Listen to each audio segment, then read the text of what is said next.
Planet of the Fakes, and Pig. Star.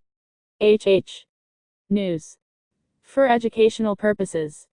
Former MPD officer Derek Chauvin, charged in George Floyd's death, released from custody.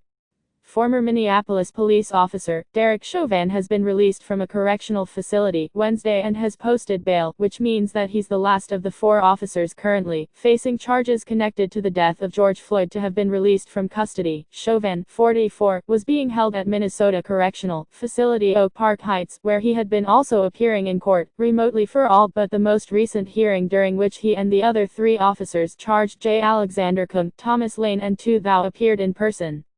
WCCO has learned that Chauvin left the facility at 9:40 a.m. Wednesday to be transferred to Hennepin County Jail in order to post bail, and left the jail at 11:22 a.m. Chauvin had been at the maximum security prison in Oak Park Heights since late May. Chauvin's $1 million bond comes with conditions. He can't leave the state without written court approval. He's to have no contact with Floyd's family. He must remain law-abiding and make future court appearances. According to state court records, Chauvin posted a non-cash bond guaranteed by Allegheny Casualty. He's financially responsible for a small portion of it. They are the surety that's on the hook if he were to violate it, Rachel Moran, associate professor at St. Thomas School of Law, said. He used a company out of Brainerd that appears to have gotten a surety from a bond insurance company in California. So it's that bond insurance company in California that's actually funding this and is on this hook if Chauvin were to somehow violate conditions of the bond. Moran said posting bond is a legal right.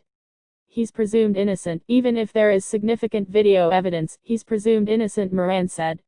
As part of that presumption of innocence, the vast majority of cases do have a bailable amount that, if you can post that, you are allowed to remain free pending trial. WCCO reached out to Chauvin's attorney about his release, and he had no comment. Ben Crumb, attorney for the Floyd family, tweeted the following. Chauvin is charged with second-degree murder, third-degree murder and manslaughter. Video that was taken by a witness at the scene of Floyd's Memorial Day death outside of Cup Foods on 38th Street South and Chicago Avenue shows Chauvin with his knee pressed down on Floyd's neck for almost 8 minutes. The video sparked days of protest and violence in Minneapolis and demonstrations around the world. Prosecution documents in the case against 4 former Minneapolis police officers charged in the death of Floyd show Chauvin had 7 prior incidents of using neck or head and upper body restraints on arrestees, including 4 in which prosecutors say he went too far. Chauvin's attorney has argued that Floyd was positive for COVID-19, and that his death was the result of very high levels of fentanyl and methamphetamine in his system.